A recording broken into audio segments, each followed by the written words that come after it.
माझं पहिलं जय जय महाराष्ट्र आलं त्यावेळेला निषेध झाला. माझ्या सीडीज रस्त्यावर उतरून माझ्या सीडीज जाळलेल्या त्यांनी. झेंडाच्या विरोध झाला त्यावेळेला पोस्टर फाडलेली, जे काय झालेलं ते रस्त्यावर उतरून झालेलं. आज जे ट्रोलिंग करतात ना, त्याच्यामधल्या 90% कमेंट्स ह्या टॉयलेटमध्ये बसून टाइमपासला केलेल्या असतात. स्थळ आणि तेच असतं.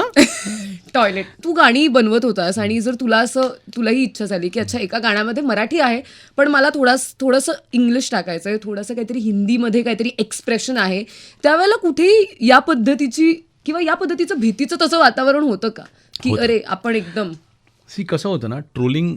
आता तुम्ही हा ट्रोलिंग शब्द आहे, हा सोशल मीडियाबरोबर आलेला शब्द आहे. राईट. त्यावेळेला ट्रोलिंग नाही व्हायचं, त्यावेळेला निषेध व्हायचा. अरे बापरे. हो. ओके, माझं पहिलं जय जय महाराष्ट्र आलं त्यावेळेला निषेध झाला, माझ्या सीडीज काढून त्यावर. पण त्यावेळेला लोक काय असायची की रस्त्यावर ते महत्त्वाचं असायचं की रस्त्यावर उतरून माझ्या सीडीज जाळलेल्या त्यांनी. हां, झेंडाच्या विरोध झाला त्यावेळेला पोस्टर फाडलेली, जे काय झालेलं ते रस्त्यावर उतरून झालेलं. मला आज त्या गोष्टीचं कौतुक वाटतं त्या माझ्या समोरच्या अपोजिशनवाल्यांचं, की त्यांचा राग जे काय पॉलिटिकली ड्रिव्हन असेल, त्यांच्या स्वार्थासाठी असेल पण त्यांनी निदान त्या गोष्टीसाठी त्यांना तेवढा वेळ म्हणजे टाईम एनर्जी खर्च करायला होता की ते निषेध करायला रस्त्यावर उतरलं. आज जे ट्रोलिंग करतात ना, ज्ञानेश्वरी तू मला सांग, त्याच्यामधल्या 90% कमेंट्स ह्या टॉयलेटमध्ये बसून टाइमपासला केलेल्या असतात. स्थळ आणि तेच असतं. टॉयलेट. कळलं? एका ठिकाणी काय खालून वेगळं होत असतं, हातातनं कमेंट होत असते, इतकं ते सिमिलर आहे. त्यांच्यातल्या जर का सांगितलं तुझी ही कमेंट तुला इतकी महत्त्वाची वाटते ना ट्रोलिंगची, तर मला ट्रोल करायला उद्या संध्याकाळी शिवाजी पार्कवर 7 वाजता मी उभा राहतो, मला चपलेनी मारायला तो येणार नाही. त्याला वेळ नसेल, त्याला फक्त तिकडनं ट्रोल करायचं.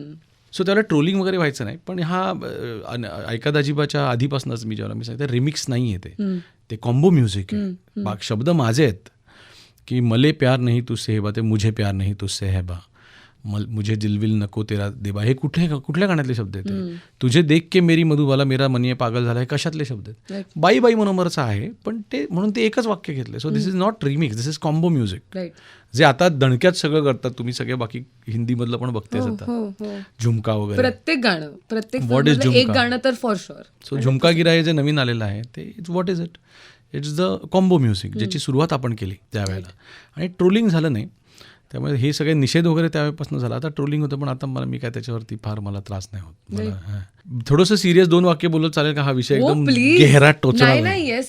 काय झालंय ज्ञानेश्वरी, की ह्या सोशल मीडियानी जे आपल्याला एक चांगली गोष्ट केली की सामान्यातल्या सामान्य माणूस, तुझ्या वर्गामध्ये 100 मुलं असतील, 100 मधली एकच ज्ञानेश्वरी असायची जी जाऊन फळ्यासमोर उभं राहून 99 मुलांच्या समोर नाट्यछटा सादर करायची किंवा वक्तृत्व कला सादर करायची. बरोबर. त्यावेळेला एक श्रोता घडायचा, एक वक्ता घडायचा, 99 श्रोते घडायचे. दे वर ट्रेन्ड टू लिसन. आता काय झालंय, 99च्या 99 वक्ते तयार झालेत, कोपऱ्यात बसून बोलणारे. त्यामुळे मोठं नुकसान आहे की श्रोतेच नाही आहेत. आता रील्स ज्यावेळेला आपण म्हणतो की प्रत्येक रील करणाऱ्या माणसाला तो कुठेतरी टेरेसवर जाऊन नाचतो, रील करतो, टाकतो, आणि माझं रील 100ला गेले का, 200ला गेले का, 500ला गेले का, नाव I am an influencer. So बघणाऱ्यांची संख्या संपली आहे, करणाऱ्यांचीच आहे ना. सगळेच करतायत. सो बघणारे, ऐकणारे हे हरवलेत. आणि त्यामुळे हे ट्रोलिंग त्याचाच इफेक्ट आहे. एक त्याच्यामध्ये एक काय म्हणतो त्याला, विकृती आहे ती, की माझं तुम्ही ऐका. मी किती घाणेरडी कमेंट दिली त्याच्या गाण्याखाली, की त्याच्यावरती 2 लोकांनी उलटं पुलटं बोलले. माझ्या त्या कमेंटला महत्त्व मिळालं की मला रात्री झोप छान लागते.